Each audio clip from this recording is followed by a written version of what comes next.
Olá, senhoras e senhores, bem-vindos a mais um MetaCast. Muito obrigado pela audiência de vocês.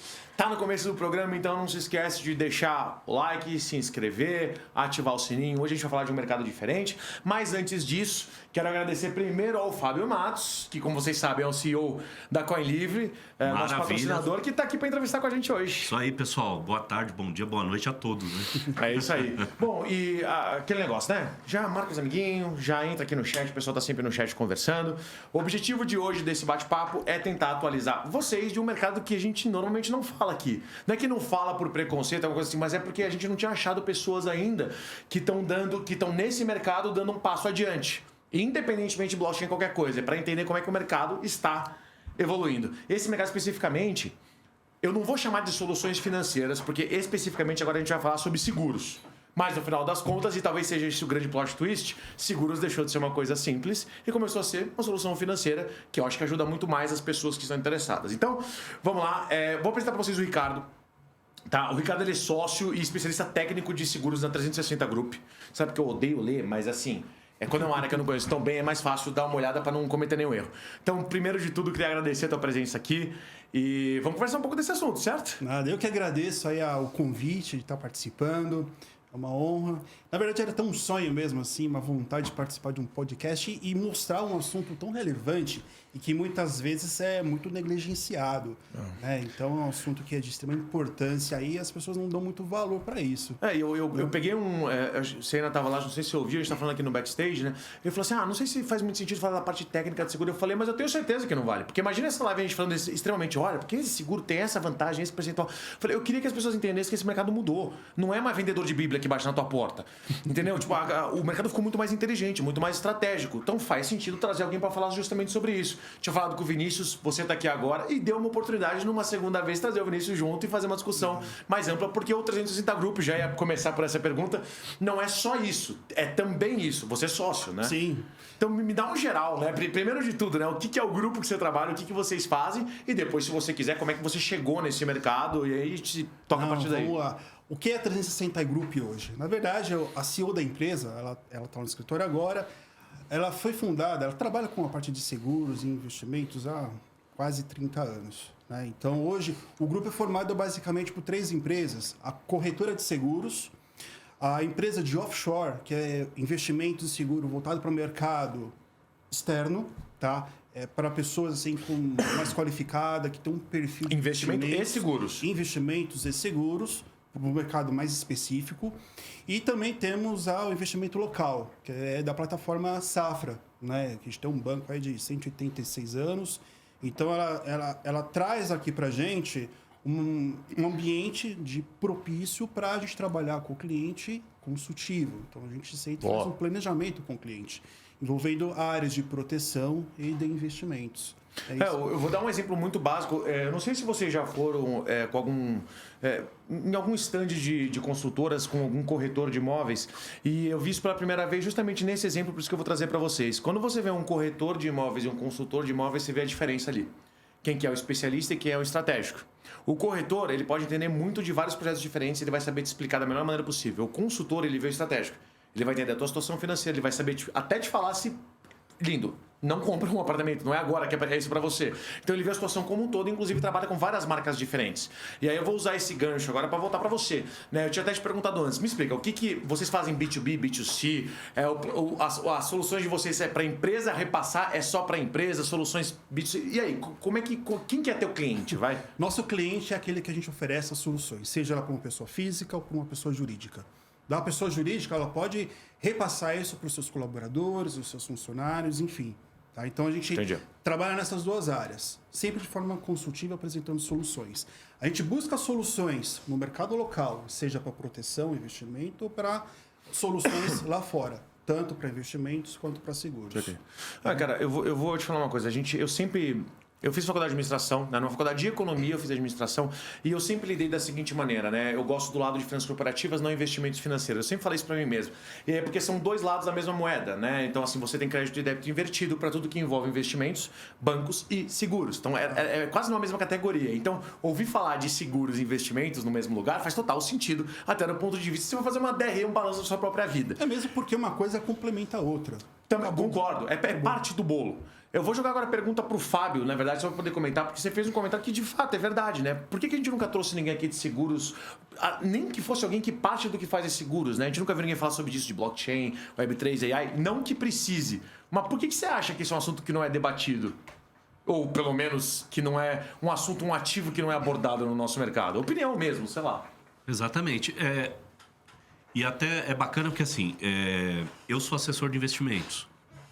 Então, eu sei exatamente o trabalho que você faz, porque a assessoria de investimentos, exatamente isso, ela está totalmente ligada com a parte de seguros. Porque São soluções, né? Quando a gente fazia um planejamento ali financeiro, tributário, planejamento de blindagem patrimonial, offshore e tudo mais, sucessão patrimonial, a gente sempre usava das ferramentas do seguro. Né? Seguro. Usei muito seguro garantia, né? Para operações, por exemplo, de empresas que precisam participar de licitações e a contraparte ter segurança de que aquela empresa vai entregar aquilo que ela está prometendo. Na parte de sucessão, blindagem patrimonial, a gente usava muito... Até o pessoal não gosta de falar, até queria ouvir sua opinião, né? A gente até falava em relação ao seguro resgatável. A gente colocava muito no planejamento financeiro e eu colocava eu não faço nem ideia nem do que significa, por sinal. E eu colocava parte ali 5%, por exemplo, do PL, do patrimônio líquido, a gente sempre direcionava para o seguro resgatável, né? Isso para investidor qualificado? E não, para qualquer pessoa. Para você. Você vê aqui, você tem 100 mil reais, você tem 300 mil reais. 5% a gente colocava ali na caixinha do seguro resgatável. Não é investimento, até essa pergunta, né? Essa é a pergunta, mas eu vou finalizar. Seguro resgatável, na sua concepção, que é o profissional de seguro, é investimento ou não? Por que eu falo isso? Por quê? Porque é o seguinte, cara, imagina você, Jorge, você compra um carro. O que é o seguro resgatável? Você compra um carro e aí você faz o seguro, Como correto? você está fazendo na tecla SAP, porque eu não fazia nem ideia. Então, eu ficar boiando na resposta. O que acontece? Você compra um carro e faz o seguro, correto? Vamos dizer que daqui o ano que vem, quando vence o teu seguro, você tem que renovar. Se você não usou, não teve nenhum problema de batida e tal, a seguradora te devolve o dinheiro. Você já viu? Sacanagem. Você já viu isso? Você já viu isso? Então, se o seguro... Tô me devendo a vida. Que eu... O seguro resgatável, ele vai resguardar ali a tua vida, né? Então, obviamente, se tiver algum acidente, alguma coisa tal, se você não usar, você vai pagar ele talvez daqui 10 anos e depois aquilo volta para você. Então, existe esse tipo de produto no mercado, né? Então, eu, como assessor de investimento, usava muito essa ferramenta, né? Para trazer segurança para a família, né? E também... como uma parte ali de investimento, porque esse seguro paga IPCA mais alguma coisa, IPCA mais 5, mais 3. Bom, veja bem, eu não estou mais atualizado, já faz tempo que eu não faço isso. Mas a pergunta, seguro resgatável é investimento ou não? Depende. Tudo depende. Primeira coisa, seguro bom ou seguro ruim? Cara, depende. Então, assim, eu sempre parto daquela premissa. As pessoas que fazem de tudo não fazem nada e quando fazem mal feito. Lá na 360, a gente costuma trabalhar muito em equipe. Por quê? Eu tenho um especialista em seguros e eu tenho um especialista em investimentos. Quando eu estou na frente do cliente falando de investimentos, aí surge um papo. Mas eu tenho um seguro resgatável da companhia X. Eu acho que está caro. Eu queria entender mais, eu não sei como funciona. Eu, como especialista em investimento, eu vou chegar e falar assim para esse cliente. Falei, cliente... Eu vou trazer para você na próxima reunião o especialista de seguros. Ele vai sentar com você e vai te explicar tudo. Até porque imagino que todas as categorias de investimento de seguro você tem prós e contras. Por isso construir uma carteira. Exatamente. Ninguém vai ganhar dinheiro só com esse seguro resgatável, do mesmo jeito que só com poupança também não vai ganhar nada. Né? Agora, respondendo aquela pergunta lá do seguro resgatável. Você vai ficar, realmente não tem seguro de automóvel, não tem o seguro resgatável.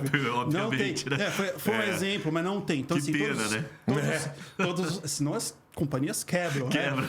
Então, assim, hoje os seguros que são patrimoniais, que é auto, empresarial, condomínio, residencial, enfim, esses são produtos que você paga e não vê ele. Tá? Se pagou e não tem. Você paga para não ter problema, né? Graças a Deus. E é para não usar mesmo. Se eu precisar usar, você tem lá o respaldo da companhia. Agora, quando a gente está falando de seguros de vida, aí as coisas mudam. Uhum. Tá? No Brasil, assim, os seguros de vida ainda estão engatinhando. Melhorou muito do que nós tínhamos há anos atrás.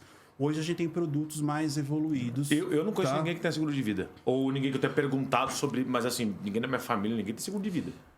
É que assim... Eu não sei se é um produto tão comum. É porque você não Não. conhece o seguro de vida resgatável. Senão você já tinha indicado. Sabe o que acontece? Quando a gente fala de seguro de vida com o cliente, principalmente o brasileiro, você tá me gorando. Eu vou morrer. Você não quer... Cara, esse é um assunto Pô, chato você de tocou num falar. ponto exatamente isso. O cara acha que você já quer matar ele. Você tá É que oferecendo nem a seguro de testemunha vida. de Jeová que tá batendo na porta pra... Pô, mas é chato, proteção. cara. É proteção pra família. Porque, cara, obviamente, pega grandes fortunas e o patriarca lá... Por isso que existe a sucessão patrimonial, por isso que existe né, todo esse processo que, inclusive, a sua empresa faz de proteção patrimonial, de blindagem, inclusive. Porque, cara, eu já tive problemas assim. O patriarca morreu, ficava tudo na mão dele, milionário, bilionário, famílias bilionárias, e no outro dia a esposa não tinha dinheiro para ir no mercado comprar. Por quê? Porque estava tudo na mão da pessoa. Eles não tinham dinheiro para fazer o inventário.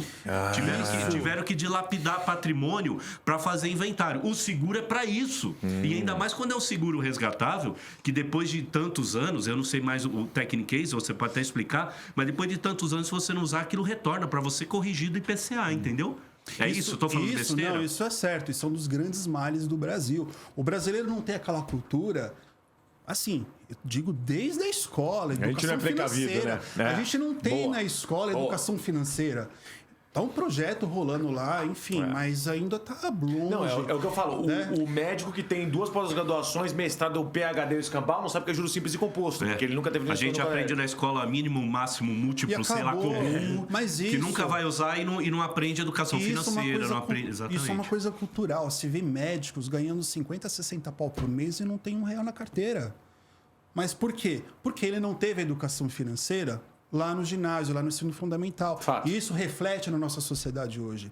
E quando a gente senta com o cliente falar de seguro, ele já coça a mão na cabeça, falando. Ele acha que um você- assunto incômodo. Como dele. gerente Né? do banco, sempre quer fazer venda casada e para a gente ter um crédito, ele quer empurrar um título de capitalização. Quando a gente fala de seguro, o cara também acha que você está querendo, né? Que a gente está querendo empurrar uma despesa nele. E na verdade boa, não é. boa. É uma proteção para a família, né? Né? boa. Porque assim, as pessoas não sabem a diferença do preço e do valor. Pronto. Acabou. Fantástico. Isso é uma coisa Perfeito. que a Fantástico. gente tem que colocar pro cliente. Pô, você sabe qual é o valor que você está comprando? Tem um preço, mas ele tem um valor. O valor é o que te agrega alguma coisa a mais. E a questão do seguro de vida, quando é um assunto de morte, putz, você vai ter 2 mundos diferentes. Você vai ter o cara emotivo, o cliente emotivo. Eu não tinha pensado nisso. Eu não tenho seguro, eu preciso rever, minha cobertura não tá legal. Vamos sentar e rever o meu seguro de vida? Um seguro de vida simples, puro. E tem o cara que é naquele outro mundo lá. Fala, o cara, o cliente. Putz, eu não tenho, nunca precisei, meu pai não tinha, eu não vou deixar para meus filhos. Acabou. Tem esse cara, tem esse mundo também, que é um cara que, assim, esse cliente que eu falo, meu, negacionista, né? é um negacionista. Exatamente. Pô, é um Zoeira, cara, né? Mas cara difícil de você dialogar, porque você não consegue passar uma solução para ele. Não consegue mostrar o valor, Você né? não consegue mostrar, porque ele não presenciou isso. Eu já tive situação, inclusive, estou tratando com um cliente lá que um familiar dele morreu, ele tem 60 anos, e ele está todo preocupado agora querendo fazer um seguro de vida. Com Ele tem 60, não vai com ser tão 60 simples, né? anos não é algo barato. Ele tem Não um é uma patrimônio cobertura. de alguns milhões lá. Então, a gente está fazendo uma cobertura também de 1 milhão. Então, é um preço que já fica um pouquinho mais salgado, em função da idade. Isso, né, a gente está falando de seguro de vida como um pilar de uma solução, tá? Para poder trazer para aquela família, depois de um evento da morte, algum tipo de tranquilidade. E assim, eu sempre falo para os meus clientes assim, ó, primeiro, seguro não é para trazer lucro. Só para Claro. repor uma perda. Entendeu? Claro. Agora, quando a gente fala de um seguro resgatável, tem seguros que você está pagando lá todo mês. Às vezes é um whole life, que a gente chama a vida toda, que você está pagando lá todo mês a contribuição. E aquele valor acumulado, ele tem um pequeno rendimento aplicado em algum tipo de fundo. Normalmente é uma renda fixa, né? Tem produtos mais evoluídos hoje no Brasil, que é atrelado a uma previdência, por exemplo. Mas assim, respondendo a pergunta, seguro de vida é investimento? Não. Se você quiser um produto de investimento, o assessor de investimento está aqui, ele vai trazer para você um produto de investimento, que aí vai envolver liquidez, rentabilidade, vai envolver uma série de O seguro é hedge, cara. É literalmente. Claro, o seguro a é gente hedge. fala a palavra hedge como tipo, literalmente a tradução, mas não percebe que, tipo assim, pra pessoa física. É hedge. Pô, se as empresas usam isso, não de vida, obviamente, como literalmente uma maneira de se assegurar, de se proteger contra eventualidades, para não ter perdas grandes, para poder, né, barrar suas perdas aqui, que vocês podem estar muito acostumados com estratégias de investimento, inclusive, faz sentido que a pessoa física tenha seguros dos mais diversos tipos para poder também barrar problemas que ela pode ter, não só seguro de vida como outros. E isso é uma decisão que todos nós tomamos, claro, só que ninguém é meio que empurrado, né? Então você faz um aluguel no quinto andar, tá lá, o seguro contra incêndio, o seguro tá lá o quê? Pô, chato, tem que pagar mais 30, 40 reais. Não, tu sabe qual é o BO de se você botar fogo acidentalmente no teu apartamento? Tu tem noção? Aqueles 30, 40 reais não valem nada. Então, é mais ou menos isso, né? De fato, você está se protegendo, você não tem nenhum ganho real, mas você está se sentindo mais seguro. Mas a questão é o quanto eu me sinto seguro e o quanto aquilo vai me entregar em caso de um problema versus o preço dele. Essa que deveria ser a comparação de todo mundo. Né? E quando o cliente pergunta assim, mas é um investimento, seguro de vida? Não, mas é uma ferramenta que vai te auxiliar a guardar um dinheiro. Do mesmo jeito que tem muito milionário que faz... esqueci o nome disso, um trust fund para os filhos nos Estados Unidos. Sim. Porque você pode ter regras muito mais adaptáveis e tal. Cara, é uma maneira de ele se assegurar que ele não vai ter nenhum tipo de... Eu não vou falar burocracia, mas se afastar de algum tipo de prensas e limitações do governo brasileiro e da Receita brasileira para poder escapar de coisas do tipo... E veja só, eu já vi gente fazer trust fund que não é multimilionário, não. Eu vi gente que, assim, tá no beira do rico, vamos dizer assim, não tem nem milhão nem nada disso, e já fala, olha... Pô, meu filho agora, eu tive filho tarde e tal, meu filho tá com 5 anos, quando eu fizer 18 eu quero garantir que ele tenha a faculdade que ele bem entender, não importa a minha idade o que aconteça. Já começa com o Dentro do seguro de vida você consegue fazer isso. Jura? Sim. Tá brincando? Tô te falando. Porque o Trust Fund, o pessoal faz nos Estados Unidos, porque normalmente ele rende uma taxinha, produtos. mas ele é muito mais tranquilo de você botar a regra. Tipo assim, um amigo meu, o pai dele fez pra ele e pros irmãos, aí era assim, tipo, se você quiser resgatar esse valor, que é um valor substancial, você não pode casar até os 20... Aí cada um julga do jeito que for. A família deles funciona assim. Você precisa se formar numa faculdade nesse tier, nesse tipo de área. Você não pode casar até tal ano, você não pode estar endividado, tal, sei lá o quê, para mostrar que você merece receber isso. Tudo bem, aqui no Brasil, até onde eu sei, eu não posso ligar pro Itaú e pedir um negócio desse customizável. Inclusive porque se a pessoa morrer, aí é inventário, aquilo fica travado. Nos Estados Unidos você pode resgatar. Então eu entendo por que ele fez.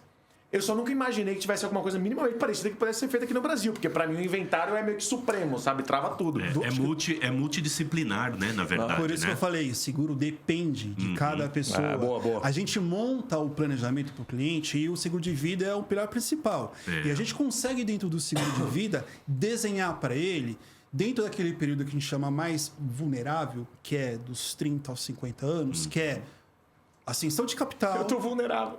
Ascensão de capital, quando ele tem lá a ascensão do capital, famílias, crianças ainda em idade escolar, é o período vulnerável dele. Se acontece algum BO, ferrou.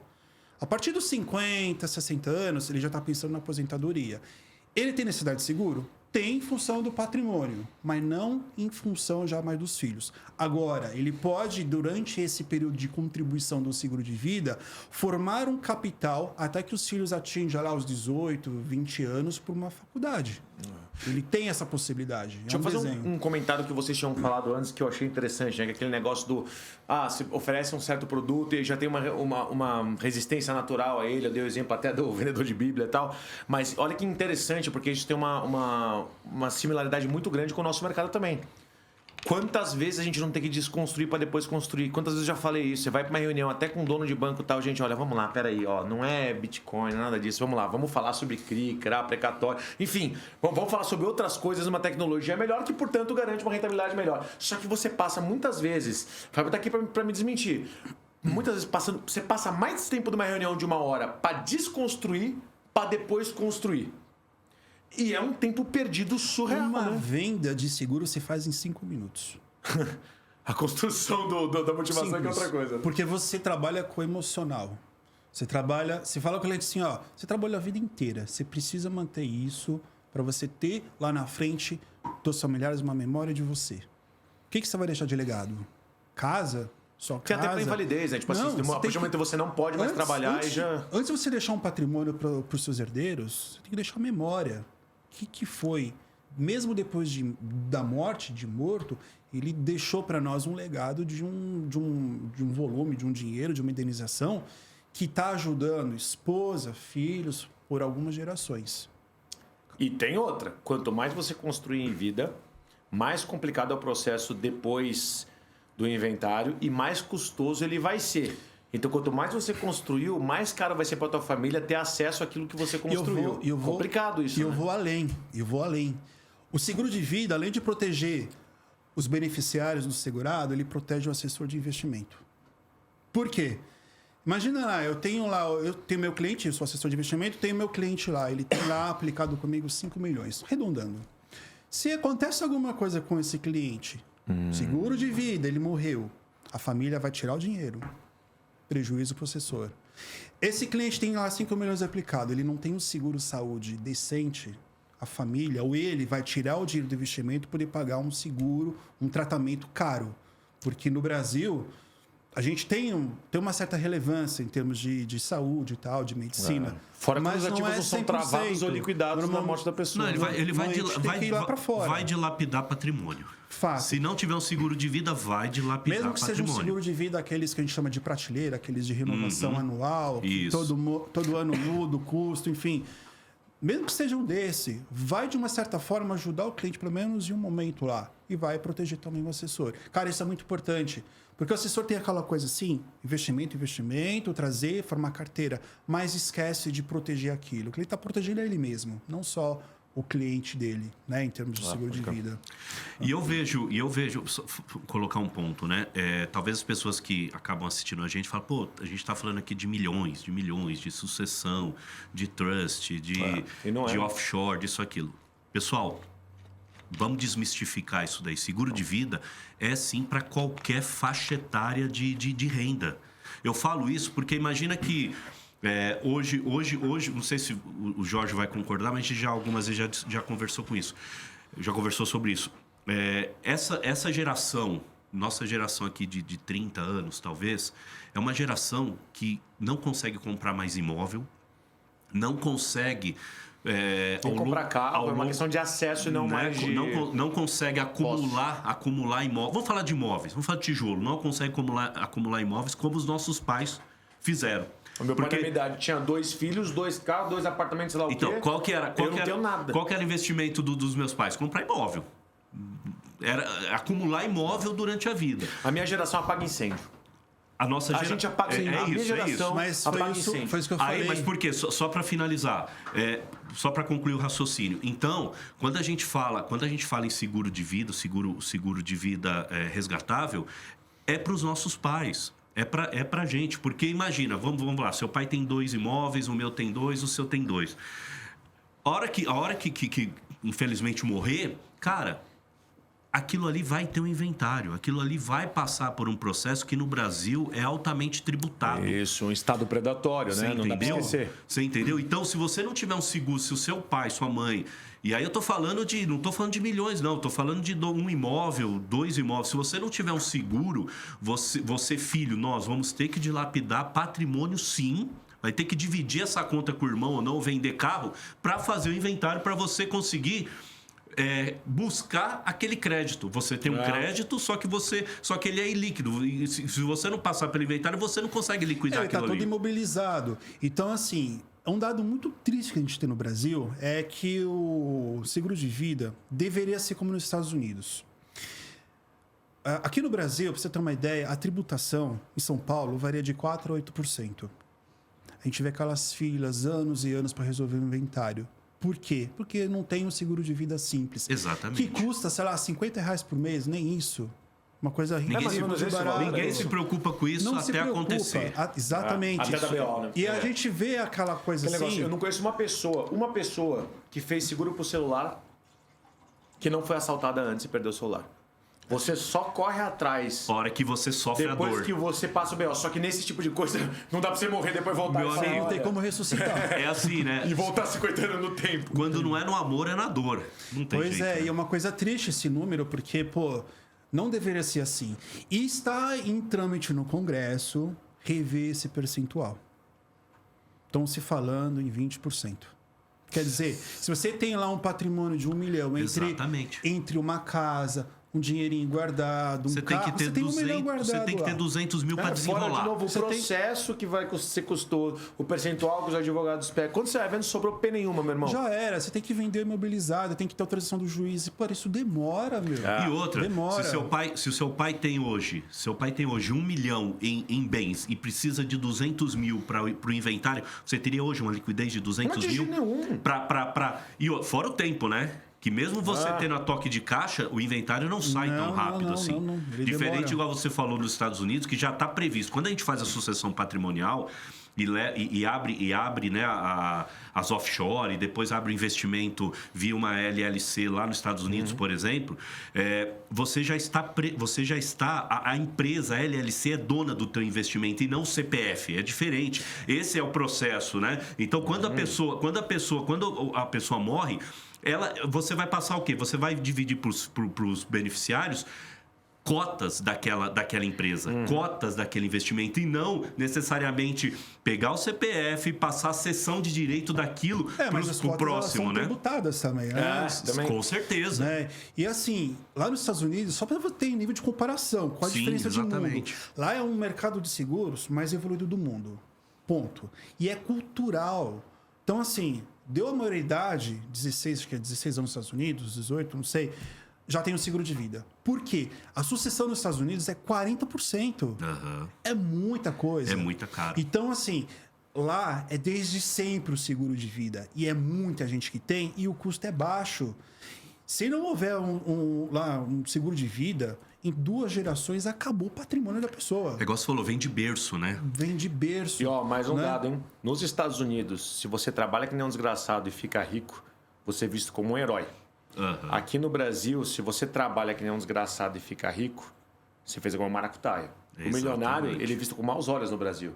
E quando vem coisas da política que falam sobre taxação de grandes fortunas, de que, inclusive, o nosso atual superministro da Economia, que já falou anteriormente, que não deveria passar nada de uma geração para outra. O novo que construa. Falsa meritocracia, né? O brasileiro nem se importa muito com isso. Nem se importa muito, porque Pois é. não se vê o milionário aqui com bons olhos. Você vê com maus olhos. Esse deve ser golpista, esse aí deve ter roubado de E alguém. outra, o milionário- Cara, a chance de passar uns negócios assim que vai só... É que a gente tem que ser, assim, apartidário. Sem ideologia. Com certeza. Na frente do cliente. Não, eu falei, eu sou liberal e libertário. Então, assim, eu odeio intervenção estatal de qualquer maneira que fale o que eu posso ou não posso fazer. Então, não é direita, esquerda, nem nada disso. É tipo assim, eu vejo as coisas acontecendo e vejo que não tem nenhum tipo de resistência popular. E assuntos assim são alguns deles que você fala, gente, o pessoal não pensa, Mas velho. isso que você está falando, Jorge, É BO, né? de novo, é cultural, né? Porque, imagina só, Mas é. quer ver um processo legítimo, mas que no Brasil é pejorativo? É a palavra offshore. É. Se você fala que você tem uma offshore, você é bandido. Mas não, se existe um paraíso fiscal, é porque existe um inferno fiscal. E o inferno fiscal é o Brasil. Prazer não é. Você que mora aqui no entendeu? Brasil é isso.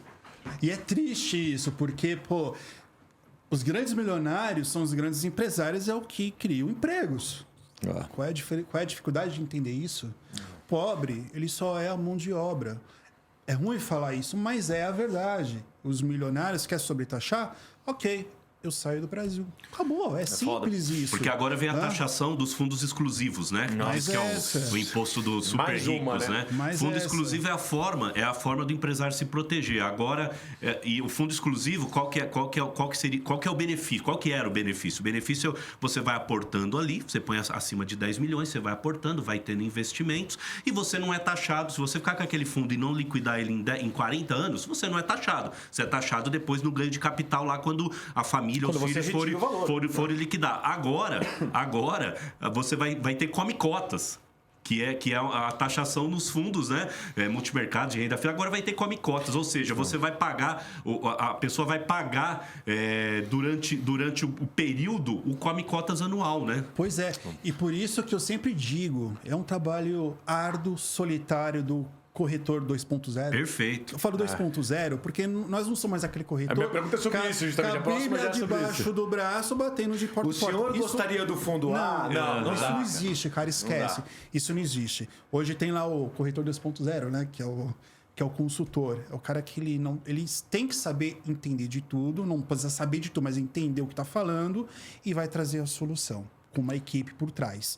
Deixa eu jogar uma pergunta para você, aproveitar que você está justamente nesse tema, né? Porque foi outra coisa que a gente conversou nos bastidores antes. Então, se antes você tinha o corretor, né, o vendedor de seguros, e depois você vai para o 2.0, já vamos passar para a palavra consultor aí, porque eu já acho ele mais estratégico. E se no final dessa entrevista a gente vai chegar no usar AI e deixar um cara cada vez mais inteligente, mais, né, apto, como é que foi essa ponte do primeiro estágio para o segundo? Do consultor, do corretor, do vendedor virar um consultor? O que você notou em termos de estratégia? Quando que foi essa passagem, vamos dizer assim? Velocidade na emissão dos documentos da apólice. Antigamente você tinha lá seguro de auto, que eu lembro, quando eu era mais moleque, você tinha a proposta carbonada, você tinha que mandar via correio, que seja lá, malote, com um cheque grampeado, mandar para a companhia, a emissão demorava 30 dias. Hoje o negócio é online, é 2, 3 cliques. É quase Ibovespa versus B3, né? Então a digitalização. É mais uma vez a tecnologia acelerando. Mais uma vez, né? a tecnologia. E na pandemia, pode falar? Pode. Claro. Esse processo ele foi explosivo. Porque você não podia sair de casa. Sim, como que faz? Puta Também, merda. e não podia deixar de trabalhar, como né? é que você tem que pagar as contas, você não pode trabalhar, o que você vai fazer? Então, assim, as companhias entenderam isso, as seguradoras entenderam isso. Pô, vamos mudar o processo. Para emitir um seguro de vida, uma declaração de saúde, tem que preencher a DPS e tal, enfim. Era carbonado o negócio, uma coisa arcaica. Hoje não. Hoje o negócio é online. Esse processo todo mudou. Mas também não posso deixar de falar que o corretor, que é um nome que infelizmente foi prostituído pelo mercado, Verdade. por N razões, hoje tá mudando isso, graças a Deus. Mas ele tem que acompanhar todas essas mudanças, ele tem que estar sempre atenado, porque as coisas mudam de um dia pro outro. E você levantou uma bola interessante. Eu lembro, na época da pandemia, a gente teve que aprender, né? A gente teve que aprender a fazer uma assessoria. Isso. A gente prestar uma assessoria financeira, uma assessoria de seguro online. Cara, eu lembro as primeiras reuniões. A gente tinha que aprender a fazer reunião online. Você passou por isso, as primeiras reuniões. A gente fala assim, pessoal, como que a gente faz isso? A gente entrava. Tudo que você aprendeu de PNL vai pro ralo. Exatamente. Entrava o assessor, entrava o seguro, e ali o cliente do outro lado, e ali a gente teve que aprender como exatamente montar toda essa narrativa, montar todo esse discurso. Quer ver um exemplo simples? Ó, a gente tá com o ar-condicionado aqui ligado, tá com frio danado aqui dentro. Se você estivesse pingando de suor, não era frio, você tá muito nervoso. Como é que você fala isso através de uma câmera? Exatamente. Então, eu vou linkar porque era justamente isso no comentário. Fantástico. Vamos lá, literalmente, eu sou mais PNL, eu ficava, eu não consigo mais ler as pessoas atrás. Como é que você sabe os caras tá balançando porque o cachorro tá embaixo? Não tem como, você perdeu o contato pessoal. E aí sim, de novo, eu vou tirar a palavra corretor e vou colocar o consultor, porque para mim soa mais estratégico. Porque chegou esse período complicado, independentemente se hoje, você tá voltando ao pessoal ou não, você tinha um tempo limitado com a pessoa, como todo vendedor de qualquer coisa tem, só que você tem que impressionar o máximo possível. Estratégia de venda de qualquer coisa que seja, principalmente serviços, para não falar produtos financeiros, ou você tem algo que ninguém tem, ou você tem uma carteira que ninguém tem, ou você agrega mais valor do que os demais agregam. E é aí que eu quero pegar. Agregar mais valor é ter mais conhecimento, saber se portar e saber entender a situação da pessoa para poder ver até se faz sentido para ela ou não ter aquele ou não produto. Eu fui conhecer o que era um consultor imobiliário em 2014 ou 2015. Antes disso, eu nunca tinha ouvido falar, era só corretor, que cada um vende o seu peixe. Para mim, hoje, nada que eu compro na minha vida, eu vou para um lugar onde que tenha vendedor de peixe. Não adianta ir numa loja que ele só tem aquilo para vender, ele não vai te falar, não, cara, ó, normal, você é gordo, tu não vai ficar bom disso aqui. É isso que eu gostaria de ouvir, entendeu? Como se fosse um Jarvis da vida. Então, eu gostei desse período, pelo amor de Deus, tá? Mas em termos de desenvolvimento pessoal, isso que nem começamos a falar de AI ainda, mas justamente porque as pessoas tiveram que aprender a ser mais estratégicos, porque senão tu não vai reter a atenção de jeito nenhum de uma pessoa que está do outro lado do negócio com a louça para lavar e o cachorro passando embaixo. Não, e com certeza. E outra coisa, nessa evolução de aprender a fazer ali o pitch, né? Na época da pandemia, e foi no início, tinha o problema do time, como o Jorge falou, porque a live caía em 1 hora, né? A live caía em 1 hora. E um pitch que sempre funcionou, pelo menos para mim naquela época eu estava fazendo assessoria de investimentos, de novo, o seguro de vida resgatável era um pitch muito mais simples de você explicar para quem estava do outro lado e a pessoa absorver aquilo muito rápido, do que falar simplesmente de seguro. A gente não falava de seguro, a gente introduzia o seguro num pitch, né, de assessoria de investimentos, dizendo que aqui exatamente isso que eu falei, o exemplo do carro. Você compra o seguro para o carro, se você não usou, no ano que vem a seguradora, em vez de você renovar a seguradora, te devolve o dinheiro. Isso é possível? Não. Mas com seguro de vida resgatável, num pitch de assessoria de investimentos, a gente conseguia... E eu vou te falar, até te dar número. Eu acho que 90% a gente fechava. A gente conseguia pegar o cliente, fazer assessoria de investimentos e já naquele momento assinar o contrato do seguro de vida resgatável. Porque a gente teve que aprender a fazer aquele pitch ali em 1 hora. E assim, a gente parece que trabalha melhor. Por quê? Quando você não mais tinha... inteligente também, mais inteligente. Principalmente, porque quando você... Falando de São Paulo... Quando você não tinha antes da pandemia, enfim, que você tinha que fazer reunião presencial, São Paulo, pô, demorei 1h30 não chega, pra vir né? daqui. Você ia fazer 2 reuniões por dia. Você não chega, era terrível. Você faz 2 reuniões por dia. Isso quando o cliente não te dá olha lá, hein? Isso quando o cliente não te dá um bolo lá. Vamos lá, mais uma. Agora com a tecnologia... Meet, você faz 3, 4, 5, 7 Você faz reuniões. quantas quiser, A gente tinha exatamente. falado antes justamente sobre essa transição. Vamos emendar mais uma coisa aqui. Todo mundo começou a fazer tudo à distância. Bota mais uma prostituição do mercado aqui, né? Você falou antes do corretor que é mal visto, tal, que foi... A outra coisa que começou a ser mal vista agora era a distância. Eu vou dar um exemplo para você que aconteceu comigo, tá? Eu tenho psicólogo. Depois, durante a pandemia, fiz a distância, sem problema nenhum. Eu precisei marcar uma consulta com o médico, tá? Por causa de uma coisa, enfim, já vou falar, vai ser o punchline da... E aí ele falou, não, você tem que fazer a distância. Eu falei, não, você tá de sacanagem. Eu preciso pessoalmente, eu vou de máscara. Não, o senhor tem que fazer a distância. Qual era o médico? Ortopedista. Me explica! Como é que o cara vai me falar como é que tá o meu joelho à distância? O que eu vou fazer? Abrir aqui e falar, é aqui que dói? Você consegue entender? Aí é óbvio que pegou preconceito da galera.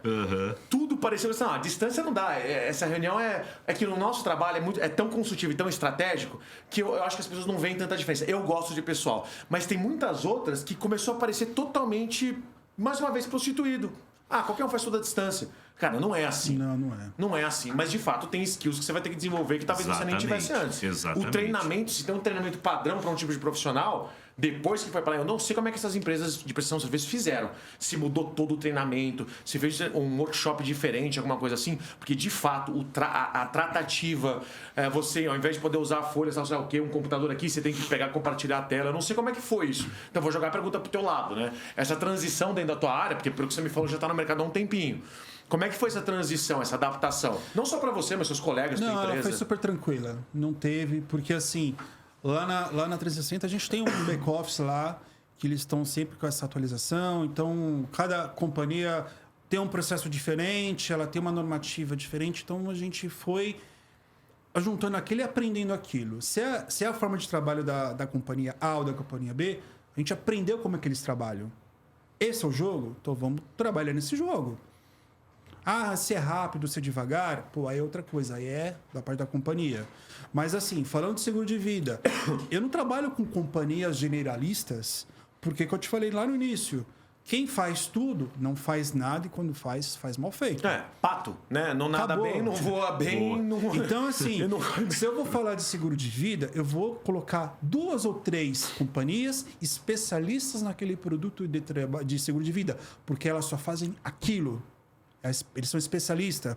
O atendimento, eu tenho lá o meu consultor, o meu gerente comercial, ele está lá dentro do horário comercial, ele vai me atender quando eu precisar que o cliente está com uma dúvida, algum problema. Acabou. Eu tenho esse retorno da companhia porque a companhia só faz aquilo.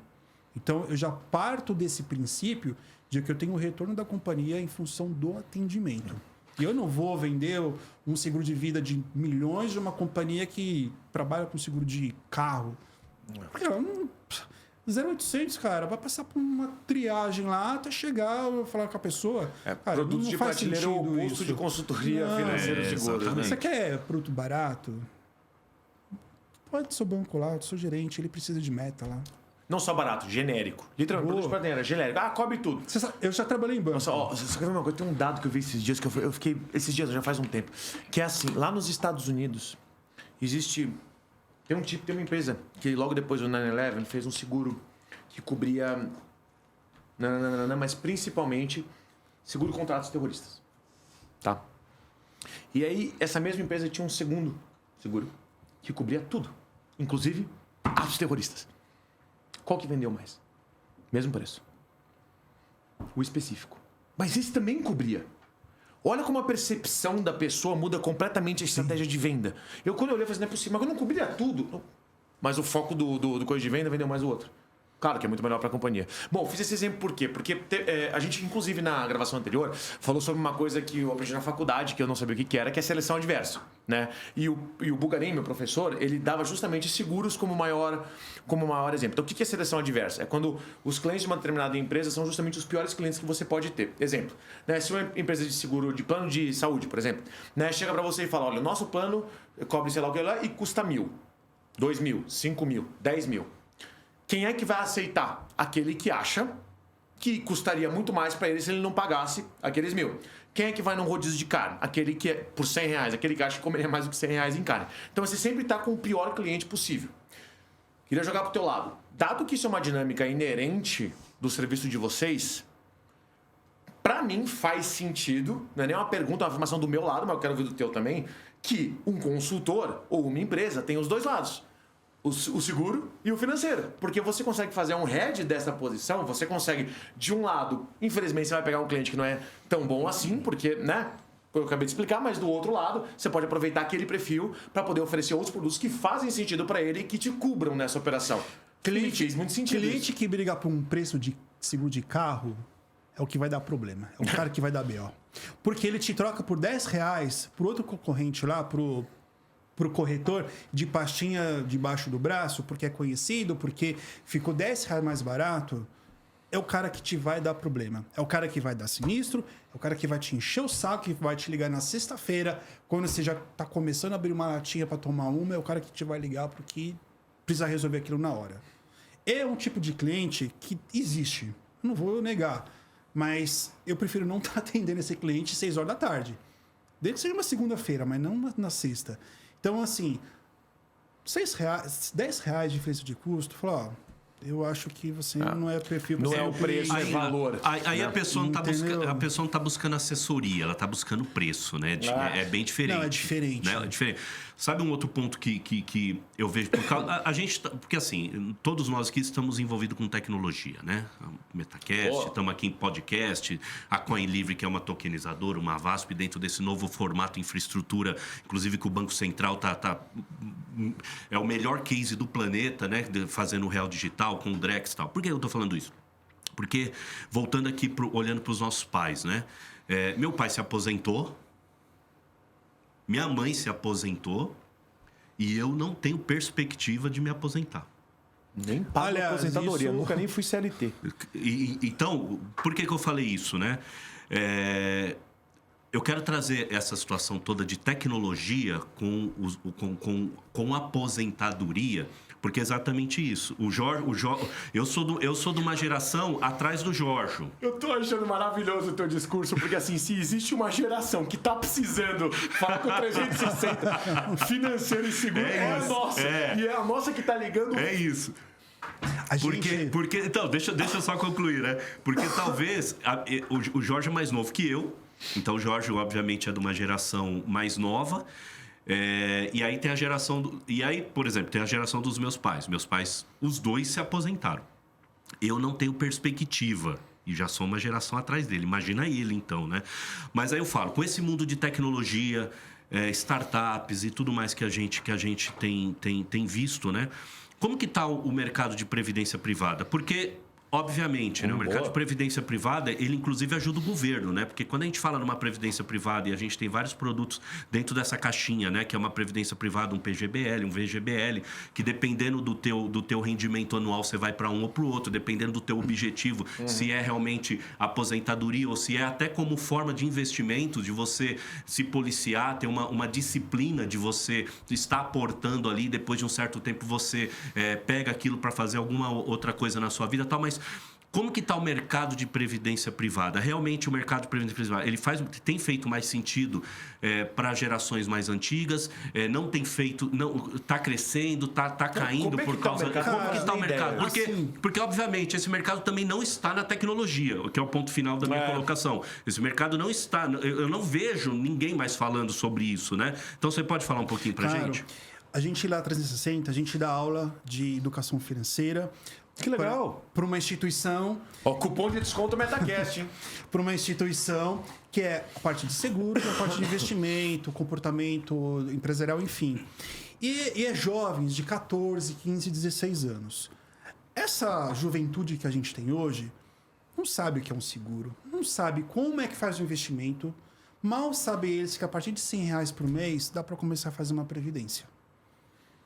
Porque assim, o jovem hoje, assim, R$100 por mês é ridículo. Isso no Brasil, né? No Brasil. Porque nos Estados Unidos, quando a criança nasce, o avô já dá uma carteira, já dá no mínimo um ETF ali para a criança ou uma carteira previdenciária, né? Mas, porque assim, porque lá a faculdade custa muito, né? Então, assim, eles precisam construir isso, porque senão o cara vai ter dívida estudante pro resto da vida. Mas é o país, enfim. Mas voltando, o jovem hoje no shopping, 15, 16, 17 anos, gasta R$100 num dia.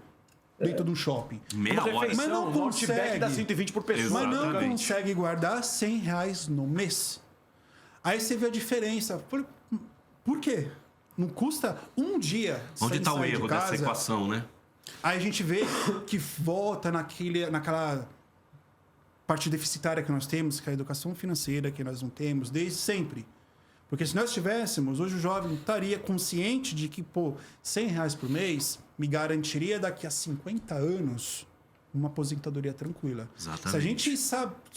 Eu sei, vocês devem saber como é que funciona juros compostos, mas o jovem hoje não sabe que R$100 ele vai ter quase 1 milhão daqui a É só uma questão de tempo. Só uma questão... A equação aí é o tempo. Entendeu? A variável é o tempo, né? Agora, assim, melhorou, mas podia melhorar muito mais. Mas é um mercado que está crescendo, que tá igual, tá reto ou tá subindo? Porque eu não vejo mais. Muito difícil, cara. A conscientização é muito complicada. É um trabalho, como eu falei, solitário. E o governo deveria fomentar essa indústria, né? Também da previdência privada. Porque você está mitigando o risco com o governo. Você fazendo uma previdência, tudo bem, o governo dá o desconto lá de 12% no imposto de renda se você participa, tem uma previdência e tudo aquilo. O nosso governo está falido, a nossa previdência pública é uma pirâmide totalmente arregaçada. Se você contribuir hoje, a chance de você receber alguma coisa de volta daqui a 50 anos é zero. Você acha que esse próprio governo vai querer influenciar previdência privada? O Guedes tentou melhorar a previdência, né? Para tirar de um passivo e transformar num ativo, né? A ideia dele era capitalizar a previdência. Exatamente. Mas isso acabou não acontecendo. Pois é, deu errado. Né? E, enfim, hoje a gente está vendo uma pirâmide de idade um pouco, assim, reta. Invertida, né? No mínimo reta. Bem vertical, quase. Eu vou falar assim, já seria muito ruim se o dinheiro que você põe é o dinheiro que você recebe. Já seria muito ruim, do jeito que é no Brasil. Dado que é o oposto disso, você precisa de 10, 15 pessoas contribuindo para cada uma que não está recebendo. Isso foi na década de 40 e 50. De Deus. O Brasil é totalmente errado. 70 anos depois... Nós que estamos pagando a conta, na verdade, né? 2 pessoas estão pagando o aposentado. Essa conta tá negativa. Não tá batendo, né? Você acha que o governo vai ajudar na educação para que você faça uma previdência privada, dado que ele precisa que você contribua na pública, porque senão ele vai falir? Porque o maior gasto do governo nós não estamos juntando dinheiro para pagar a nossa aposentadoria. Nós estamos pagando a conta. Há muito tempo, tem muita gente que prefere fazer privada ou botar no T-Bond, alguma coisa assim mais a longo prazo. Porque pelo menos você tem certeza que vai voltar para você. Isso é algo que a gente trabalha constantemente. Não dá para você forçar. Faz logo um depósito de R$100 aqui. Não tem, cara. Não tem como. Mas é aquela cultural, coisa. É cultural. Eu sempre dou um exemplo. Qual é a diferença de um jovem brasileiro e um jovem americano? Por que eu coloco os Estados Unidos como exemplo? Cultura totalmente cultura. O que eles são, né? O que nós somos, o que nós poderíamos ser. Jovem com 18 anos, americano. Qual é a primeira coisa que ele faz com 18 anos? Boa pergunta. Sair de casa. Pronto. Ele é expulso praticamente. Basicamente. Faz faculdade e... Aqui, o jovem, ele fica velho, mora com a mãe até o 50, 60 anos. Não, eu ele não sai. Com 25 eu devia ter ficado na casa dos meus pais até os 30 e pouco. Não, mas o dinheiro que você gasta. Mas hoje olhando para isso, Mas isso é a questão latina mesmo. É uma característica. Agora, que o jovem americano, até os 30 anos, até um pouco menos, qual é o maior sonho dele? Arrumar $1 milhão. Sim, juntar. É o sonho montar do seu americano. negócio, ser empreendedor, ou então já ter uma carteira previdenciária na bolsa que dá yield para ele já ter uma renda passiva. Cara, Exatamente esse é o sonho isso. do americano ter $1 milhão antes de 30 anos. Isso. Pergunta para o E a jovem maioria brasileiro. consegue, né? Pergunta para o jovem brasileiro qual é o maior sonho. O jogador de futebol, comprar um tênis que custa R$1.000, Ir pro comprar fluxo na um iPhone sexta-feira. de sei lá quantos R$1.000. É material. É bem material, cara. São coisas Ele que não quer renda, ele quer ativo, né? ele quer passivo, né? Isso é fato, né? O brasileiro, o que ele faz? Ele compra passivo. Exatamente. Ele compra passivo, ele compra o que vai dar, o que só vai dar despesa para ele. Porque ele é Diferente. imediatista. Ele é imediatista. Exatamente. Ele quer mostrar que ele Não é tem bom, longo. que ele é poderoso, que ele tem um status, tem um celular da hora. Exatamente. Tem um não sei o quê. Então, assim, Mas a gente já começa por aí. Agora, virando um pouco a Eu nunca vi página. o Fábio falar tanto. Você fica empolgado com esses assuntos financeiros, né? Bacana. Vou te chamar mais pra outra vez que a gente falar disso. Agora, virando um pouquinho a página, e até uma dúvida minha mesmo. Vou usar até aqui, você vai dar uma assessoria, uma consultoria pra gente. Olhando pro seguro garantia, que é aquele seguro que é pouco divulgado, tá? É o seguro que, por exemplo, empresas contratam seguro garantia, principalmente quando elas participam de licitação, por exemplo, porque, obviamente, quando uma empresa participa de licitação, principalmente com o governo, ela está, principalmente empresas de infraestrutura, né? Então, o governo abre uma licitação para fazer o saneamento básico, para colocar iluminação numa determinada área gigantesca, ou fazer uma estrutura offshore de energia, matriz, enfim. E aí aquela empresa entra e o governo, obviamente, não sabe, ou então, falando governo, mas a contraparte, obviamente, não está enxergando o tamanho e não sabe a capacidade sua de entregar aquilo, obviamente, se você ganhar aquela licitação. E aí existe um seguro, né? Que é a contraparte que você contrata aqui, porque se você ganhar a licitação e, obviamente, você lá na frente não entregar, a contraparte está segurada ali pelo seguro garantia. Então, esse é o... Espera aí que eu vou chegar na minha pergunta. Esse é o conceito do seguro garantia, né? E aí eu te pergunto, existe esse seguro garantia para operações financeiras, por exemplo, para uma emissão de uma debênture? Então, uma empresa vem, ela precisa captar no mercado, tá? Então, ela faz toda uma originação, né? Que é o que a grande parte do que a CoinLivre faz aqui, uma originação, ela passa por um compliance, por um clivo ali, onde ela vai ser avaliada se ela tem a capacidade de buscar dinheiro no mercado e se ela tem a capacidade de pagar aquilo no tempo, 8 anos, 5 anos ou 10, dependendo quanto tempo seja ela vai pagar essa dívida. Existe esse tipo de seguro garantia para que o investidor fique tranquilo que se aquela empresa não pagar as parcelas, né, o empréstimo que ela tomou do investimento, esse seguro cubra esse default dessa empresa? Vamos lá, explicar exatamente o que é um seguro garantia. É um seguro da execução. Basicamente, a forma mais básica é essa. Tem vários tipos de seguro garantia, tem a performance bond, que é de construção mesmo, levantar o prédio, de você executar uma obra, enfim. A de investimentos pode ser que tenha. É muito, mas muito específico, é muito pontual. Tá? Eu, de verdade, ainda não chegou um caso para nós desse caso específico do que você está falando. Mas se chegar a seguradora, obviamente, ela vai tentar olhar para aquilo, é isso? Sim, dá para montar um case? É assim que funciona ou não? Então, a primeira coisa, ela vai ter que ver a empresa lá e ver qual é a garantia que ela tem, qual que é o limite que ela tem. Limite de performance e solidez financeira. Como é que está o seu balanço dos últimos 3 anos? Tá dentro do tolerável? Não tá? Ela vai avaliar isso e ela vai disponibilizar um limite. O quanto que ela tem, que ela pode ter de limite para poder fazer esse tipo de operação. Às vezes, não chega no que é necessário.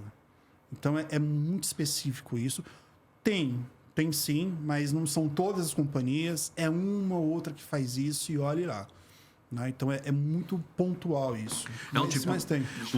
É um tipo de seguro que também está crescendo, não está estagnado? Não, cara, ainda a gente não tem esses dados. Porque tem dados assim que é disponibilizado pela SUSEP que não chega até a gente. Não está olhando para esse setor. É muito pontual.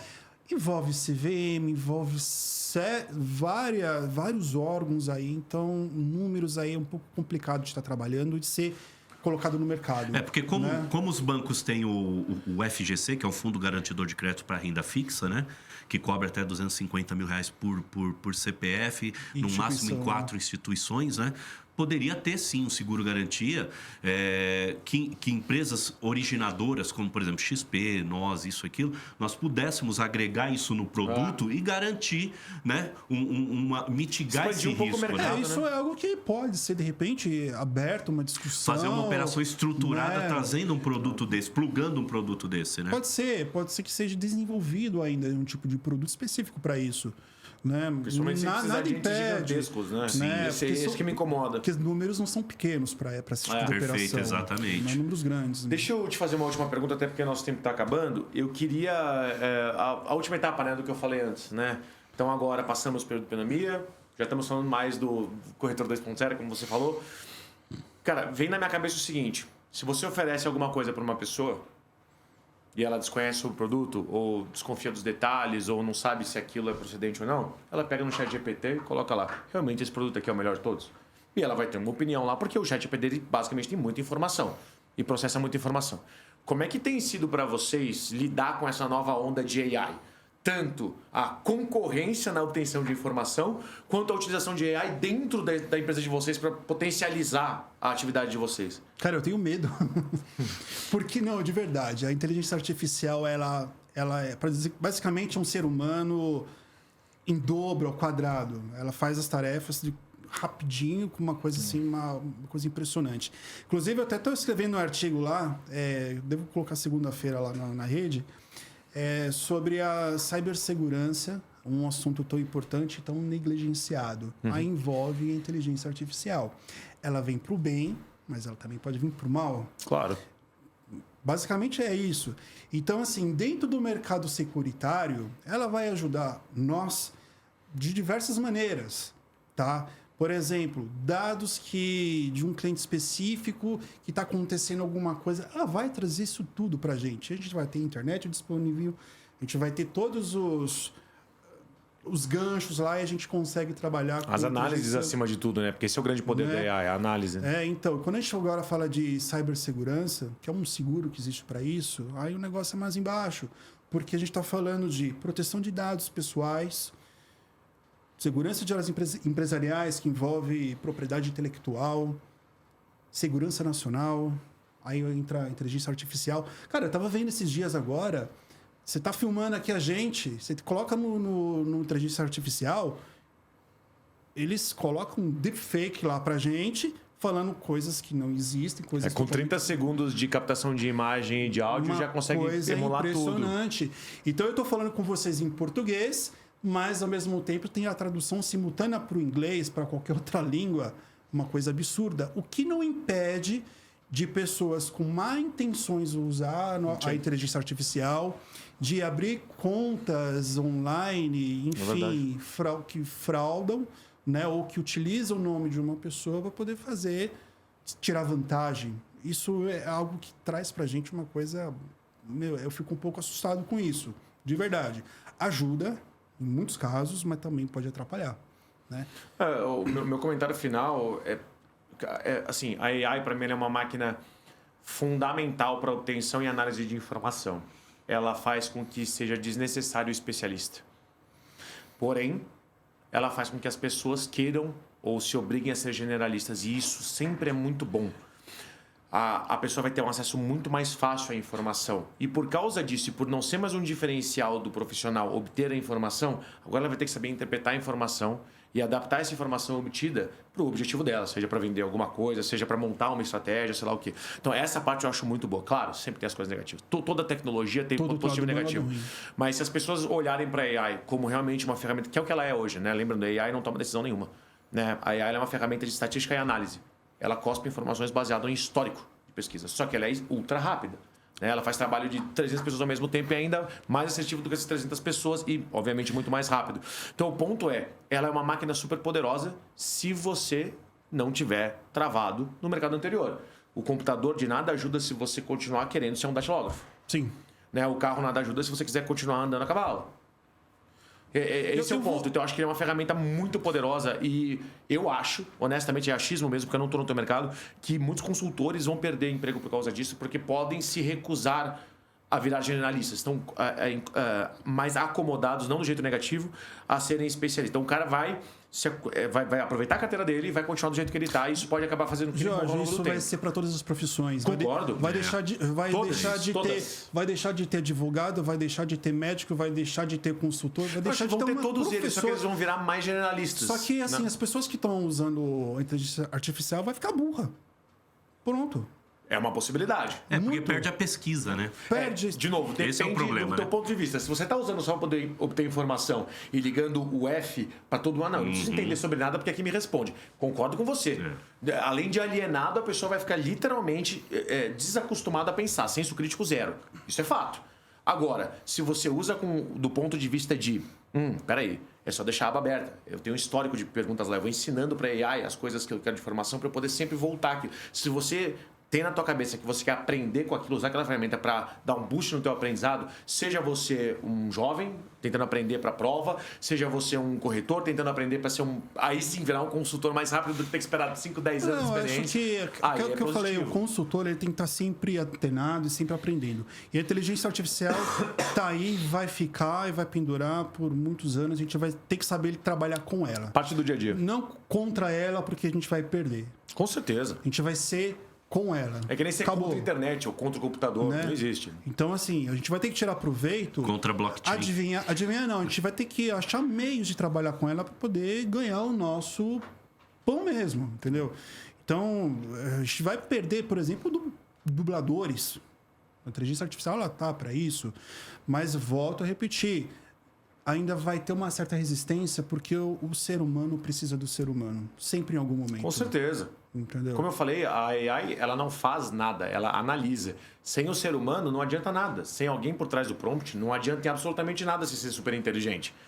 Se você não falar para a AI, preciso fazer uma prova de finanças ou preciso tomar decisões para minha velhice, esse é o meu perfil, de nada serve a AI. E assim, uma coisa boa da inteligência artificial, que eu estava lendo lá, em janeiro de 2023 até agora, julho de 2023, o Brasil recebeu 23 bilhões de ataques cibernéticos, de vírus, de atuações, e a inteligência artificial foi fundamental para aprender qual foi o mecanismo para poder barrar esse tipo de ação. Então, assim, uma coisa benéfica que trouxe, porque ela aprendeu sozinha como é que faz. Pô, aí eu tô falando, 23 bilhões, porra... Eu nem sei quanto dá por surreal, cara. Surreal. Por hora, né? E assim, a gente vai trabalhar com seguros e isso com ela. Bom, Ricardo, momentos finais, você é a câmera você, deixa os arrobas da empresa, o pessoal que quiser entrar em contato contigo, deixa o cupom de desconto para poder fazer curso de educação financeira, enfim. Boa. Fica à vontade, mais uma vez, muito obrigado pela tua participação. Não, eu que agradeço, pessoal. Segue lá a gente, 360igroup.com.br é o nosso site. Nós temos nossas redes sociais, que é 360igroup.com.br. É isso mesmo? É isso mesmo. 360igroup lá, entra na rede social lá, segue a gente. É isso. Agradeço a vocês. Bom, senhores, para vocês que estão aqui até agora, muito obrigado pela audiência de vocês. Deixem as perguntas nos comentários. Obrigado para quem esteve no chat. Sempre tem uma presença bem legal no nosso chat aqui. Espero que vocês tenham aprendido um pouco mais desse mercado, que para mim também muito dele é uma incógnita. Não foi a área que eu escolhi estudar mais desde o começo, ainda que seja de vital importância para a maior parte de nós aqui. Mas, enfim, queria agradecer mais uma vez à Coin Livre, ao Fábio, que me ajudou nessa entrevista aqui, que obviamente tem muito mais conteúdo do que eu. Pessoal. Sou mais velho que ele, né?